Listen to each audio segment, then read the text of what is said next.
Assalamualaikum warahmatullahi wabarakatuh. Assalamualaikum warahmatullahi wabarakatuh. Hello bro insan kita dimanapun Anda berada.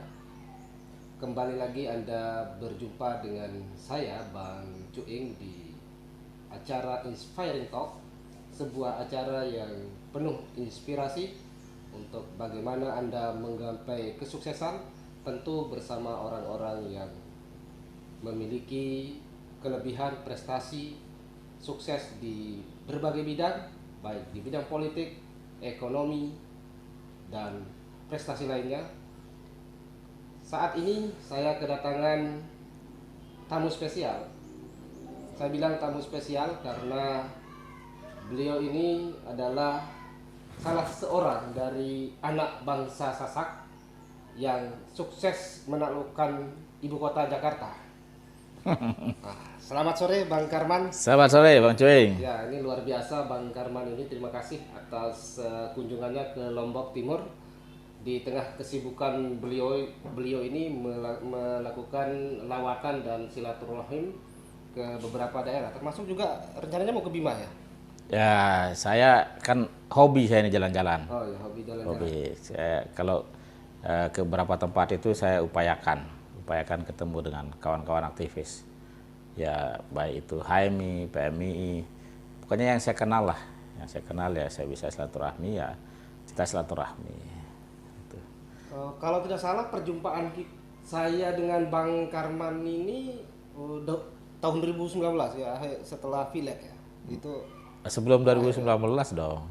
yang terakhir kita ketemu ini sudah beberapa Oh, terakhir. Ya. Itu tahun 2019. Ya, Pas 2019.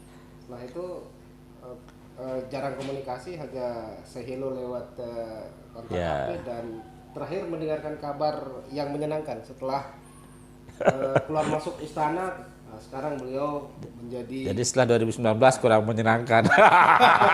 sekarang ini beliau jadi terpilih menjadi salah satu anggota komisaris di BUMN ya, anak perusahaan dari Perum Bulog. Iya. Ya. Tapi sebelum kita mendengarkan cerita sampai bagaimana petualangannya di Jakarta, bagaimana kehidupan Bang Karman ini sehingga bisa sampai ke Jakarta, mulai dari masa kecil lah kalau bisa di share. Mudah-mudahan ini menjadi inspirasi bagi teman-teman yang mau berkarir ke Jakarta, bagaimana susah senangnya, bagaimana bisa survive hidup di ibu kota yang katanya lebih kejam dari ibu tiri. Saya tidak punya ibu tiri, jadi nggak bisa bandingkan bagaimana kejamnya ibu kota dan ibu tiri. Jadi saya seperti Bang Cuing dan kawan-kawan lah, pada anak-anak muda seusia kita pada umumnya, ya hidup biasa-biasa aja, normal-normal saja. Ada memang perbedaan antara dulu dan sekarang. Ya, satu perbedaan itu sangat banyak sekali. Dunia kita ini memang sangat berubah ya. Sistem sosialnya, politik, termasuk perubahan teknologi komunikasi dan lain sebagainya. Kalau dulu ya kita sekolah SD, SMP, SMA itu untuk menjangkau sekolah itu sangat tidak gampang ya, kita harus betul-betul ya punya semangat yang kuat. Dulu waktu SD jalan kaki. SD kebetulan dekat dari kampung kan, SD. Kemudian ya masih lebih sulit saya sekolah. Jadi saya kebayang. Kebayang lah. Mungkin di Lombok Timur kan, saya kan alhamdulillah ya bersyukur di kota Mataram. Saya jalan kaki ya hanya 1 kilo aja nyampe dari kampung, dari rumah ke SD itu dulu ya, alhamdulillah. Kemudian setelah SD saya sempat SMP sebentar, kemudian saya itu dulu hidup dengan single parent ya. Ibu saya meninggal waktu kami ini sejak kecil ya. Kebayanglah bagaimana beratnya kadang-kadang ya hidup dengan satu orang tua. Berapa saudara? Saya 8 bersaudara. Saya anak keempat. Jadi bapak Keluarga saya gemuk itu, berarti. ya Keluarga gemuk. bapak Dan saya orang itu, lain juga gemuk. ya alhamdulillah, bapak saya itu ya apa mengurus anak 8 orang, 7 orang cowok dan 1 orang cewek. Alhamdulillah sekarang semua sudah besar-besar, sudah pada sarjana, sudah pada punya pekerjaan masing-masing. Alhamdulillah. Nah kemudian saya ke Pondok Pesantren Nurul Hakim, karena saya dari sejak kecil itu emang ada hobi ya, pengen ngaji dan lain sebagainya. Jadi belum tamat SMP sudah pindah ke pondok. Pindah lagi saya, ngulang lagi, Ngulang. ngulang dari S1, dari MTS. kelas 1 ya MTS. Nah, setelah di MTS ternyata permasalahannya sama ya. Permasalahannya kadang-kadang masalah biaya sekolah. Nah, ternyata untuk ngurus anak 1 di pondok, kemudian sisanya di SMP itu keteteran juga orang tua. Ya udahlah, apa namanya? Balikin semua Ke pondok. ke umum. Oh, ke umum. Jadi saya ke SMA. Nah, ternyata kalkulasinya meleset. Bayangannya apa namanya? Mungkin SMA akan lebih murah, ternyata agak berbeda. Kebetulan NEM saya dulu bagus, jadi saya keterimanya di SMA 2 Mataram. Semunda dulu namanya, Semunda Mataram. SMA Kekali itu. Salah satu sekolah favorit dulu situ. Sehingga dari Pagutan tempat saya itu ke SMA itu butuh waktu yang cukup lama. Saya harus bangun subuh untuk supaya on time ke sekolah itu. Kadang-kadang karena bangun subuh, masak buat sarapan nggak ada, nasi belum ada dan sebagainya. Saya dulu sarapan tuh makan apa empi apa istilahnya? Ya, remih. kerak nasi itu kan, kerak nasi yang sudah. Nah, dulu kan nasi kalau sudah dipindahkan ke itu, kemudian ada sisanya itu direndam. Nah itu saya makan pagi-pagi besoknya. Nah, saya makan itu, nah, kemudian saya nongkrong di Jalan Raya, saya ikut bus yang angkot bemo kuning. Yang kalau kita subuh kita jalan, kita akan dapatkan angkot yang langsung direct turun di sekolah. Tapi kalau udah agak siang, saya harus 2 kali 3 kali naik. Itu lebih costly kan, lebih mahal tuh biayanya itu. Nah, seperti itulah. Kemudian, iya dioper-oper. Nah, saya harus untuk menghemat kos. Ya, saya harus bangun pagi ya, dengan makan loko istilahnya empi itu ya. Kemudian terus ya alhamdulillah saya kemudian selesai SMA. Lagi-lagi saya bilang seperti saya pertama tadi itu, kondisi kita dulu dengan sekarang itu agak berbeda. Salah satu berbeda itu adalah fasilitas pendidikan. Kalau dulu itu kan beasiswa itu sangat susah ya. Ya kalau kita mau dapat beasiswa maka kita harus minta surat keterangan miskin dari kelurahan. Nah ini problem. Ada problem-problem kadang-kadang gengsi juga, orang tua saya nggak mau tuh minta surat keterangan miskin. Yang bisa saya lakukan itu adalah saya harus melobi guru atau pihak sekolah supaya saya bisa nyicil bayar SPP. Saya tuh bayar SPP sekali setahun. Jadi kalau ada anak-anak teman-teman sekolah saya itu dulu belum bayar SPP kemudian nggak bisa ikut ikut ujian. Nah saya salah satunya. Tapi saya gitu, bagi saya itu tantangan saya. Kemudian saya lobby guru-guru sekolah saya untuk saya sampaikan alasannya kenapa saya itu telat bayar SPP. Alhamdulillah kemudian pihak sekolah bisa mengerti. Berarti intinya komunikasi. Jadi komunikasi. sejak dulu Bang Karman ini pandai lobby dan negosiasi. Iya harus kita. Kalau nggak begitu mungkin. Kalau nggak begitu saya putus sekolah. Nah karena ya adik saya gara-gara problem telat bayar SPP dia putus sekolah tuh. Nah baru kemudian belakangan dia kemudian ikut pakai C, kemudian dia kuliah, ya alhamdulillah seperti itulah. Aktif juga di OSIS? Yo, saya hobi dari sejak SD. Tidak salah kalau kemudian Bang Karman ini mampu menakodai sebuah pimpinan pusat organisasi. Iya, saya memang sejak sekolah itu udah hobi berorganisasi. Saya ikut OSIS, ikut remaja musola, ikut juga English Club dulu, UKM, apa istilahnya?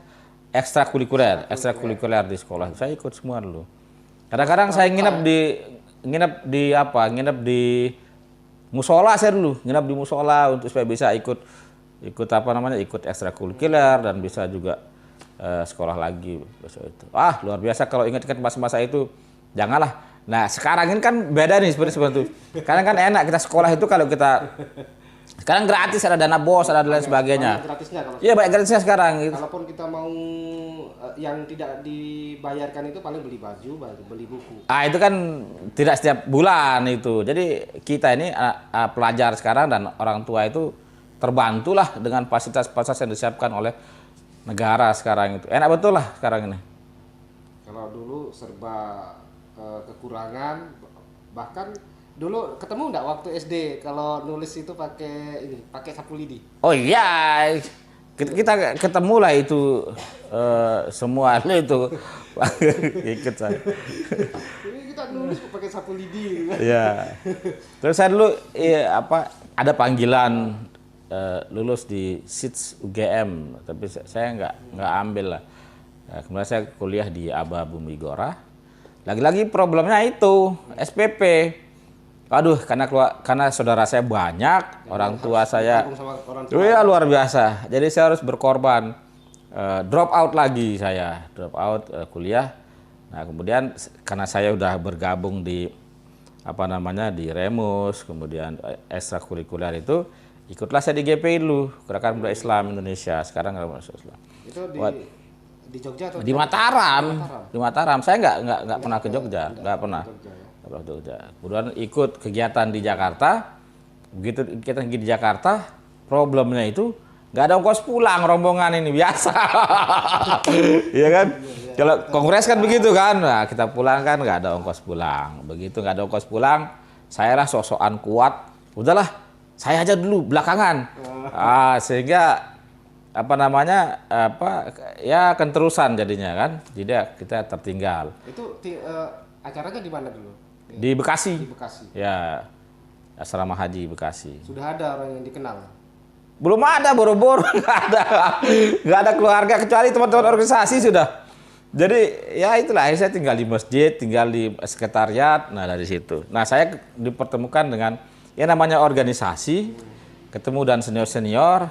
Di organisasi ini kan ya tahu ya kan, kita dipersaudarakan dengan ya. Kadang lebih dekat dengan teman seorganisasi. Kita kan ada, ya kita ada pameo di organisasi itu teman rasa saudara ya. Mereka perhatian sama saya, mungkin dia tahu saya bisa bahasa Inggris sedikit, bisa tahu saya bisa bahasa Arab sedikit. Mungkin mereka bilang, aduh sayang nih anak ini nggak kuliah. Nah, mungkin mereka mau kuliahin saya. Tapi waktu itu saya coba cari tempat kuliah. Saya cari tempat kuliah, dilalahnya ada satu orang senior saya ngasih brosur. Brosur pengumuman ini ada kuliah gratis katanya. Syaratnya harus direkomendasikan oleh DKM masjid. Nah, pengurus masjid dan atau yayasan atau organisasi. Saya daftar, buru-buru daftar. Wah, kesempatan nih saya bilang. Saya daftar. Ternyata nggak lulus saya. Nggak lulus saya tes itu. Di kampus mana itu? Dulu Sekolah Tinggi Agama Islam Publisistik Tawalib Jakarta namanya. Kalau di NTB ini itu ya? bukan Arab. Jadi NTB ini ada Nahdlatul Wathon ya. Di Jabar ada Persis, di Jawa Timur dan nasional ada Nahdlatul Ulama. Nah, di Padang itu ada namanya Tawalib. Oh, di Padang ini. Iya, Tawalib itu punya cabang di Jakarta. Saya di situ. Nah, di situ lah. Kemudian nggak lulus seleksi, nggak lulus tes. Saya lagi nggak putus harapan. Nongkrong, saya lobby panitia. Pak, saya ini datang jauh-jauh, pengen sekolah gitu loh. Panitia kongres. Panitia penerimaan mahasiswa. Iya, saya kan nggak lulus tuh seleksi. Saya lobby, Pak, saya ini nggak. Panitia kampus ya? Iya, nggak lulus seleksi. Saya datang dari Lombok, saya pengen kuliah. Udah nanti saya bantu katanya. Dibantu, alhamdulillah sekolah. Sekolah ya selesai kita. Jadi semua faktor keberuntungan. Lobby ya komunikasi dan mungkin kuatnya keinginan. Berarti sejak mengikuti kongres itu belum balik ke Lombok. Oh, enggak, kita enggak balik langsung sekolah. Jadi Stay di situ. ya orang tua itu sudah Memang sudah ada nelpon. niat sebelumnya atau Mengalir aja, awalnya mengalir aja. Awalnya mengalir aja. Jadi saya memang sangat suka sekolah sebenarnya. Tapi karena faktor keadaan tadi itu ya, ekonomi. Andai saya hidup di sekarang ini, ya mungkin saya dapat beasiswa terus mungkin. Karena semangat belajar saya tinggi di zaman itu. Kalau saya muda sekarang, fasilitas pemerintah kayak sekarang, mungkin saya beasiswa sana sini mungkin. Jadi saya harus berjuang untuk hidup saya, makan saya sehari-hari, dan kemudian berjuang juga untuk bagaimana saya bisa ya sukses studi lah. Saya challenge diri saya tuh, saya tantang diri saya supaya saya nih akan tinggal di Jakarta, pulang-pulang harus bawa sesuatu. Nah, apa sesuatu itu? Ya sesuatu yang beda. Ya gelar saya harus bawa. Ya alhamdulillah saya pulang dapat bawa gelar. berarti yang terpenting itu sebenarnya adalah men-challenge diri sendiri. Iya, kita challenge diri kita sendiri gitu loh.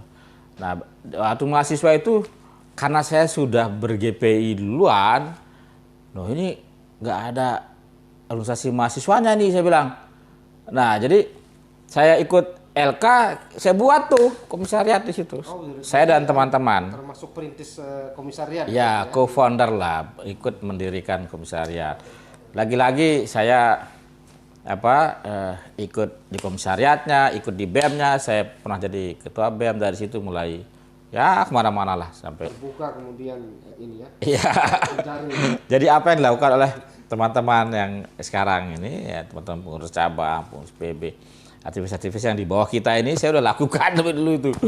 Gitu loh. Jadi makanya kita bisa maklumi aja. Terus bagaimana kalau semasa kuliah itu ada support dari orang tua nggak? Oh, alhamdulillah memang semua memang berubah ya, semua berubah. Ya yang abang saya yang tadinya, kakak saya juga yang tadinya pegawai negeri, kemudian pangkatnya naik. Kemudian kakak saya yang lain juga yang tadinya merintis usaha, kemudian ada progres. Dari situ kemudian ada support ya, support. Di waktu yang di waktu ada kemajuan dari abang-abang saya dari sisi ekonomi ya. Kemudian saya juga udah mulai ada pengembangan diri tuh.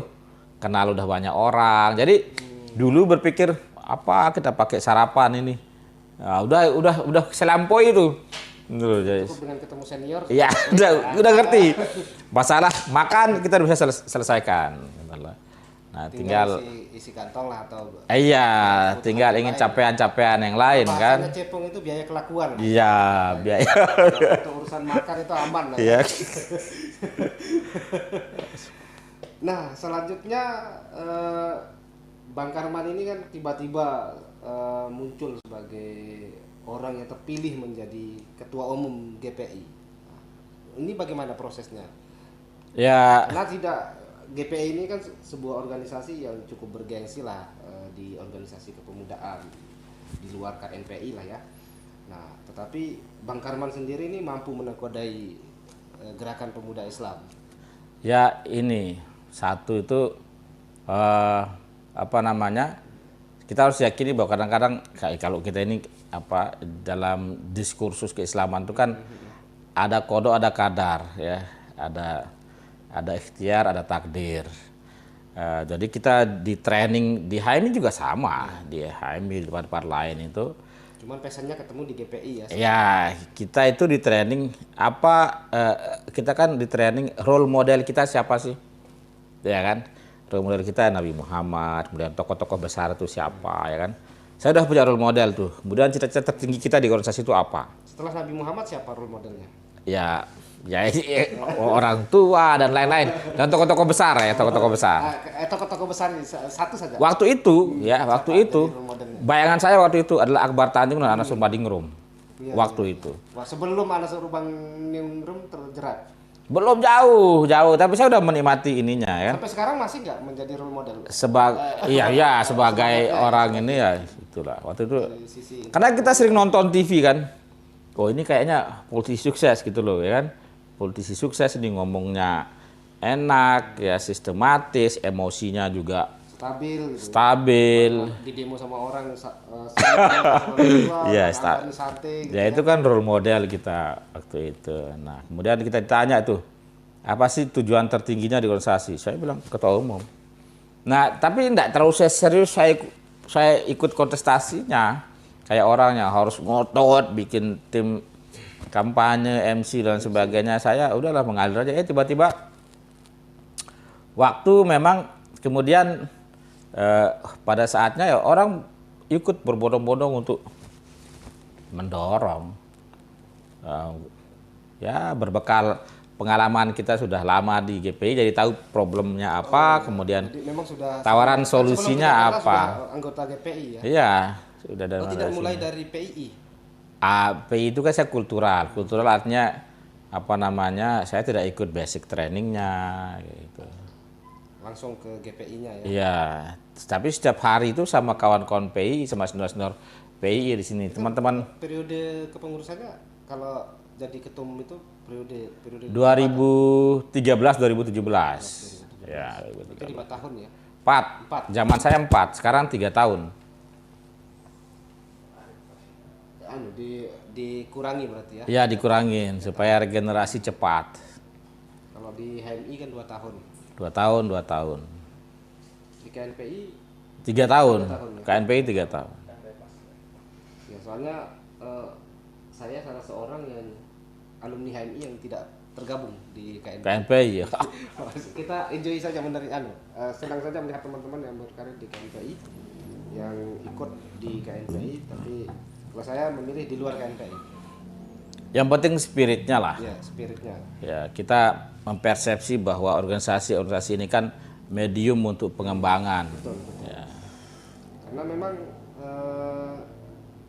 agak susah ya kalau passion kita sudah di organisasi, kemudian tiba-tiba disibukkan dengan aktivitas, terus tidak berhimpun lagi di organisasi, sepertinya kita kehilangan teman sama kehilangan pikiran.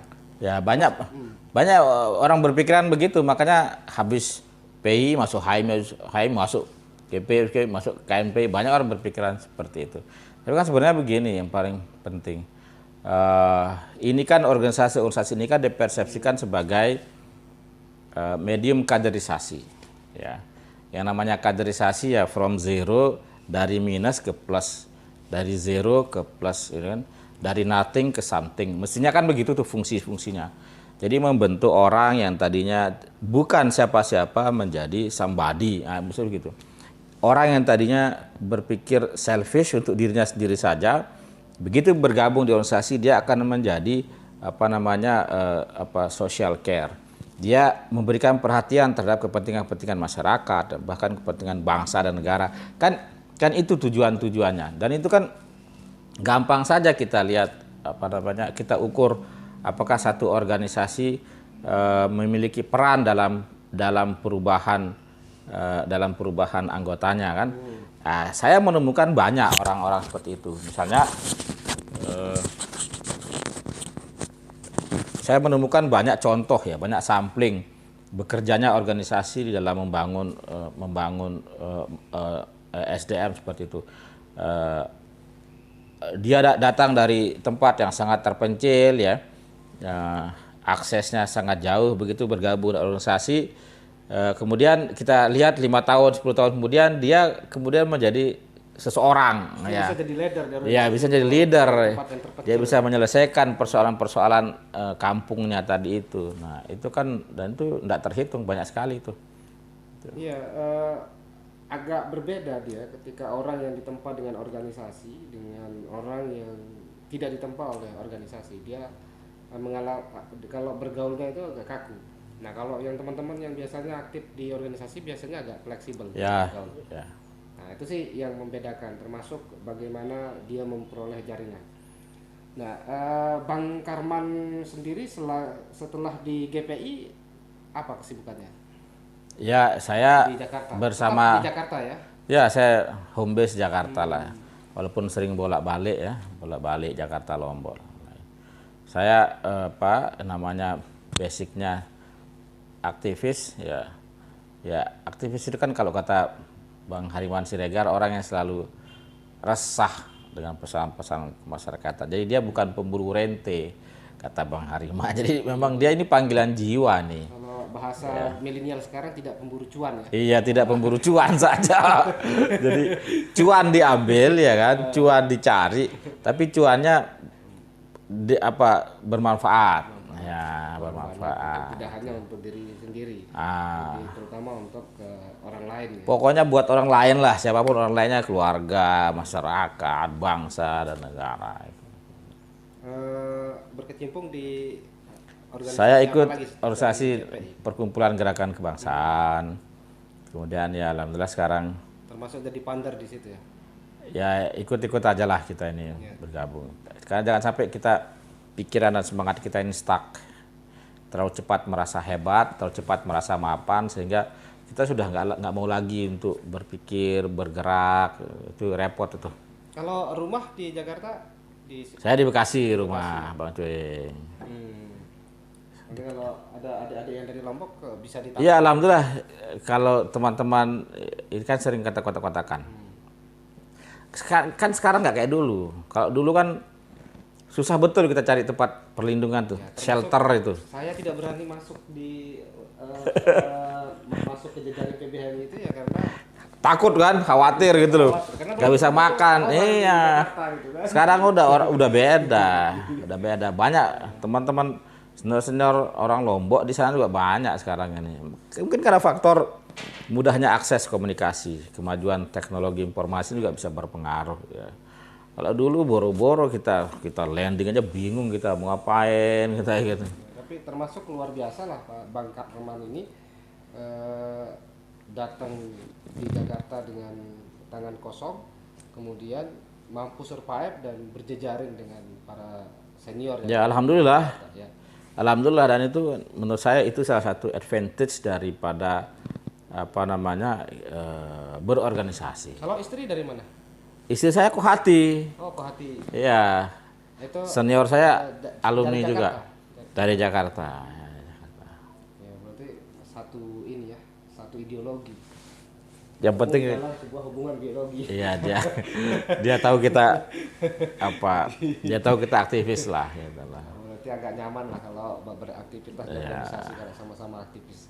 Setidaknya tidak akan ya agenda-agenda kita ini ketika ngumpul-ngumpul sama kawan-kawan itu dia paham bahwa dulu suaminya juga sering ngadap senior, izin senior gitu loh, ngerecokin waduh senior gitu loh.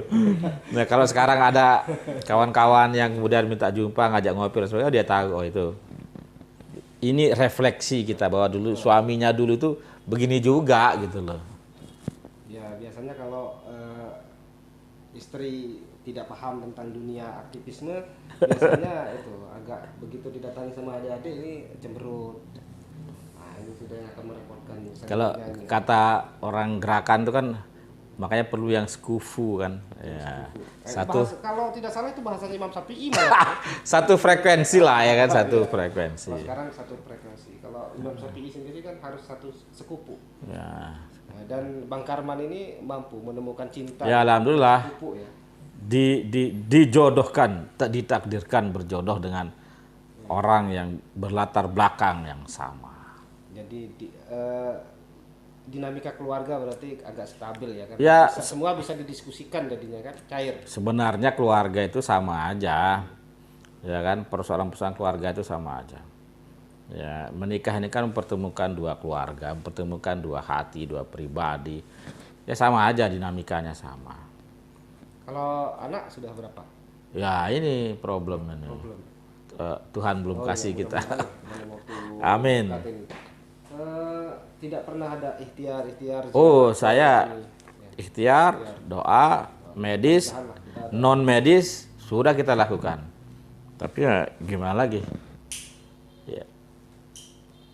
Siapa itu Nabi Zakaria ya? Nabi Zakaria anak dalam usia yang sudah lanjut. sepuh. Ya. Tapi Bang Karman ini kan masih muda, jadi semangat mudanya.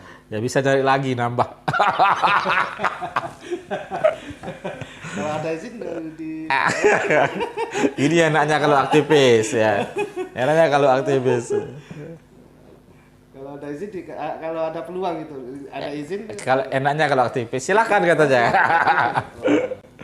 tapi karena ini cinta jadi itu ya, Ya, membuat kadang-kadang ini kan bukan persoalan hawa nafsu kadang-kadang kan. kesetiaan ya, kesetiaan walaupun kemudian ada peluang diberikan baik oleh agama maupun oleh istri. Lah, sesuai dengan tugas dan fungsi kita sebagai komisaris independen di situ. Setelah sukses masuk di jajaran komisaris, plan selanjutnya seperti apa? Ya nanti aja, mengalir aja dulu, mengalir aja dulu. Yang penting kita lakukan yang terbaik. Sekarang kita dipercaya jadi komisaris, ya kita melakukan yang terbaik lah intinya. Bagaimana kehadiran saya di PT Jasa Prima Logistik tempat saya ditunjuk itu ada manfaat lah, ada manfaat. Itu yang sedang saya lakukan. Makanya kalau saya ketemu orang itu saya introduksi tentang dan saya sosialisasi tentang perusahaan ini, apa SBU-nya ya, Ini yang bidang bergerak di bidang apa ya? logistik, ya. Logistik bulog. Logistik bulog dan non bulog ya, bisa misalnya ada konstruksi kayak bahan material, ada penggunaan alat telekomunikasi kayak pemancar ya. Memang karena ini BUMN kan seringkali dengan BUMN Antar BUMN ya. iya, bansos pemerintah ya. Kita kan karena ada induknya ini kan ya punya mandat dari pemerintah untuk menyalurkan bansos misalnya. Nah, kita teknisnya tuh bawa bantuan pemerintah dari satu tempat ke tempat yang lain. Seputar itulah. Kalau Pak Cuing punya barang yang ingin dibawa ke Jakarta, ya bisa juga Dikirim ya, itu ya. bisa ya kita. Iya, selanjutnya bagaimana Bang Karman melihat kondisi dunia usaha ini pasca pandemi? Ya memang Ya, karena kan bagaimanapun Bang Karman sekarang udah masuk di jajaran perusahaan yang memang menuntut untuk bisa survive pasca pandemi.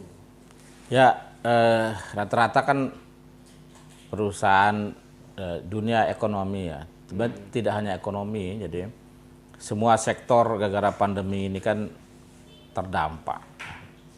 Ya tapi sekarang kan kita bisa lihat ya, pemerintah Republik Indonesia itu telah sukses mengendalikan COVID-19 dengan cepat. Terutama strateginya itu kan dengan memasifkan vaksinasi dan treatment seperti PSBB, pembatasan skala besar dan lain sebagainya itu menurut kita kan sekarang udah ini ya, alhamdulillah sudah sukses ya. Kalau menurut saya, dan sekarang kan kita lihat tuh kalau dulu seingat saya tahun lalu itu saya walaupun COVID dulu masih sering lalu lalang tuh. Bandara itu sepi, sekarang ramai sekali. Nah, ini kan kalau mobilitas sudah mulai masif ya, itu salah satu pertanda dan indikator bahwa ini ekonomi sudah mulai bangkit lagi. Ya, kita doakanlah dan tentu kita berharap ya semua segera kembali normal dan baik-baik lagi. Kalau melihat teman-teman muda yang ada di Lombok yang sekarang ini bercoba masuk di Jakarta, bagaimana kans mereka atau jejaring yang bisa mereka akses? Ya seperti yang saya bilang tadi, ini kan eranya sudah sangat berubah. Kalau dulu, terutama ini yang berubah ini kan persoalan teknologi komunikasi ini. Ya, kalau dulu itu kan kita mau melangkah itu bingung dulu itu. Ya. Siapa yang akan kita temuin kalau dulu?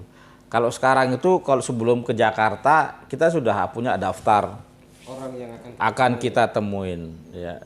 Lembaga apa dan untuk kepentingan apapun kita sudah punya daftar. Tinggal kita buat janjian. Nah ini kan sekarang tinggal bagaimana teman-teman itu bisa Satu, memanfaatkan apa namanya, kemajuan teknologi komunikasi dengan turunannya sosial media dan lain sebagainya. Kemudian yang kedua ini apa, meningkatkan kualitas apa yang sebenarnya kita ingin jual dalam tanda kutip ke Jakarta, ke orang-orang yang akan kita temuin gitu loh. Karena kalau hanya sekedar ingin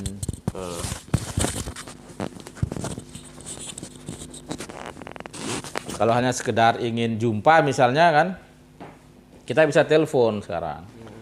Ya, tapi perlu ada satu hal yang lebih dan yang lebih strategis misalnya, yang bisa kemudian kita bisa sinergiskan. Itu yang perlu kita pikirkan. Ada grup-grup paguyuban masyarakat Sasak? Iya, sekarang banyak sekali. Udah ketemu ternyata banyak sekali orang Sasak di Indonesia. Orang Lombok di Jakarta dan bahkan di Indonesia. Saya kalau ke beberapa kota kabupaten Indonesia itu saya temuin tuh, saya cari orang-orang Sasak. Banyak sekali di Riau, di Kepri, Batam, di itu mungkin yang terdampak Kaltim, ya apapun alasannya dulu. Mereka kan punya histori masing-masing. Ada yang karena faktor pekerjaan, ada yang karena faktor tidak sengaja terdampar, mungkin dari TKI mungkin dulu. Ada juga itu, macam-macam lah itu. Tapi yang jelas mereka sekarang banyak sekali dan ada yang sudah sukses, banyak sekali pengusaha, jadi jabat di beberapa tempat itu saya temukan. Jadi orang Sasak ini sekarang kalau mau kemana-mana tinggal manfaatkan sosial media yang ada, ya bisa ketemu kalau sudah ketemu. Tapi yang paling penting sekarang bagaimana caranya kita bawa ide, bahwa ada hal yang lebih dari sekedar untuk ketemu mereka. Atau ketemu hanya sekedar nongkrong ngopi gitu ya? Ya kalau harus ada sesuatu. Ada hal yang lebih lah yang kita bisa. Tantangannya tuh di situ. Ada enggak pola komunikasi yang dibangun oleh pemerintah daerah sama teman-teman yang sekarang berada di Jakarta, misalnya menjadi jembatan penghubung dengan pemerintah pusat atau semacam PR lah? Tidak ada, atau sudah ada komunikasi yang terbangun? Ya ini kan baik pemerintah provinsi maupun kabupaten. Iya, ini kan komunikasinya itu bisa atas bawah, bawah atas, bisa juga crossing. Karena ini kan eranya sudah sangat terbuka. Ya, saya lihat itu sih ada. Kalau pertanyaannya dengan komunitas Lombok di Jakarta dan pemerintah, itu bisa dilakukan baik pemerintahnya sendiri yang inisiatif atau masyarakat sendiri, sangat terbuka kan sekarang. Atau crossing, kita ingin langsung ke pemerintah, masyarakat Sasak langsung ke pemerintah pusat, itu pun juga bisa sekarang ini. Sangat terbuka eranya ini sekarang, nggak bisa lagi kita harus, saya ini masyarakat harus dilayani dong sama, atau sebaliknya, saya kan pemerintah harus izin dulu dong masyarakat ini kalau mau ketemu saya, baru surat dulu. Nggak bisa lagi begitu. Ini kan era sudah sangat terbuka. Betul. Baik ke Bang Karman, karena sudah lebih dari 40 menit kita berdialog. Saya ingin tahu gambaran planning pasca di komisaris ke depan. Karena sebelumnya kan Pak Bang Karman sendiri pernah ini nyalek. Ada nggak ke depan ini untuk kembali di jalur legislatif ini di DPR RI? Ya, komisaris itu kan bisa kapan saja itu diambil tuh. Ya, bulan depan bisa dicabut SK kita, itu bisa saja itu. Nah, kita ini aktivis, ya kita berusaha untuk survive dalam kondisi apapun ya. Kita ini aktivis dan sudah dididik dengan ditanamkan idealisme untuk kita itu tidak selfish. Kita harus memikirkan juga orang-orang lain. Nah, salah satu pintu itu memang ya jalur politik. Ya. Apakah ada niatan untuk nyalon DPR lagi dan lain sebagainya, ya bisa-bisa aja, tapi sekarang ini saya menikmati fungsi-fungsi sebagai komisaris independen lah. kira-kira apa yang menjadi motivasi utama Bang Karman ini, artinya semacam motivasi diri lah, sehingga bisa bertahan eksis di Jakarta hingga hari ini, yang mungkin bagi adik-adik kita atau teman-teman yang mau berkarir atau menaklukkan ibu kota, baik itu tujuan studi maupun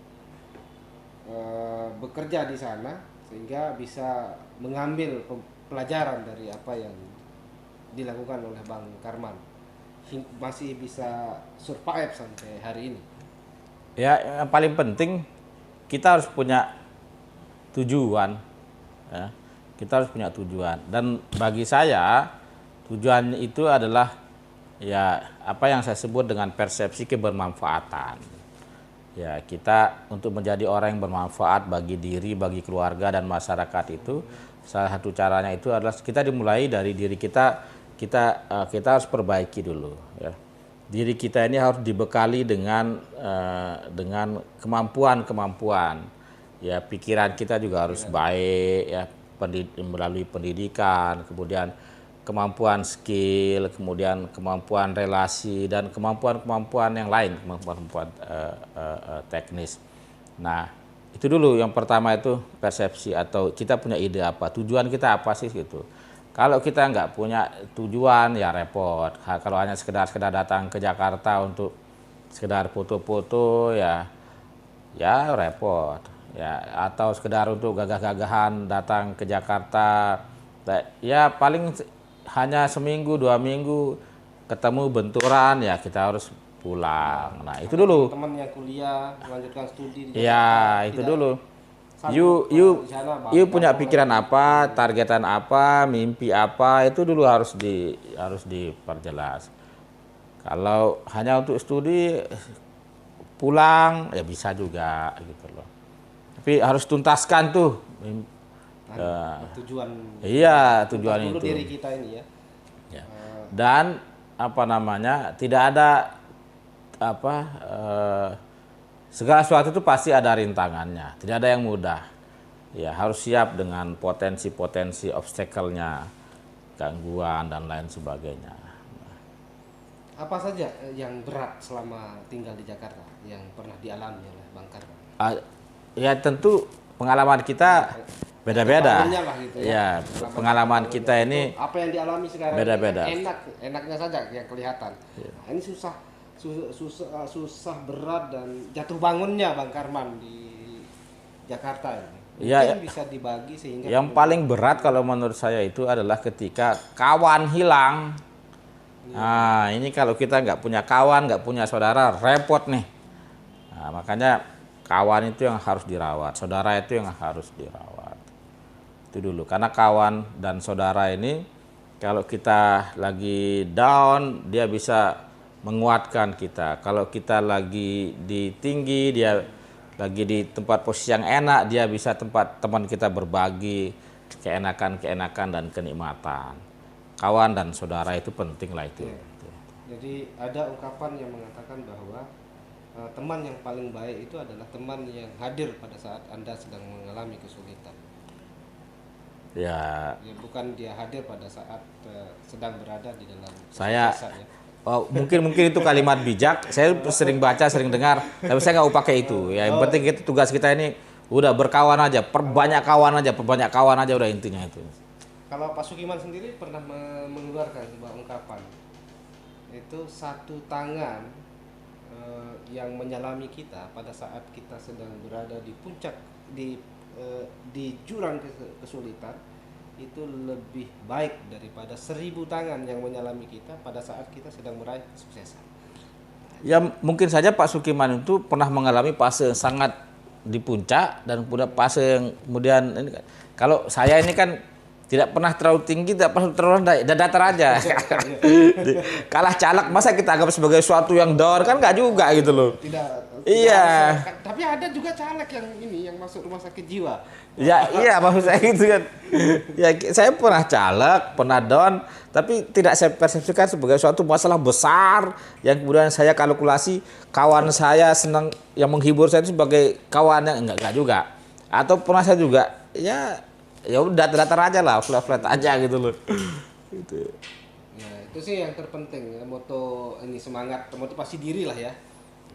Tulus-tulus aja kita. Kalau hobi Bang Karman apa? Saya bingung hobi saya apa nih. Saya baca buku aja. Oh, baca buku. Tapi baca dan beli buku hobi. Nah, ini yang kalau kita sekarang ini yang kurang itu baca, terutama beli buku. Ya, saya Mikir-mikir. beli buku hobi, baca buku hobi. Nah, cuma kadang-kadang mengerti apa yang di dalam buku itu kita. Kalau tadi kan sudah motivasi hidup sudah. Nah, moto hidup apa? Bermanfaat aja. Bermanfaat. Coba di tagline saja kan. Tagline aja. Di apa? Tagline kampanye dulu itu kan. Iya, iya. Mudah-mudahan bermanfaat. Berarti betul-betul dijalankan hadis Nabi yang mengatakan. Ya, Nah, khairukum anfa'ukum linnas katanya. khairukum Ya. anfa'ukum. Ya. Ya, baik ke Bang Karman, terima kasih atas kehadirannya di acara Inspiring Talk. Mudah-mudahan Anda semua bisa terinspirasi dari kisah inspiratif yang sudah disampaikan oleh Bang Karman tadi, anak Sasak yang menaklukkan Jakarta, yang mudah-mudahan ke depan bisa menaklukkan Indonesia ya. Amin. Terima kasih atas kebersamaan Anda semua. Billahi taufik wal hidayah. Wassalamualaikum warahmatullahi wabarakatuh. Iya. Top Marco top.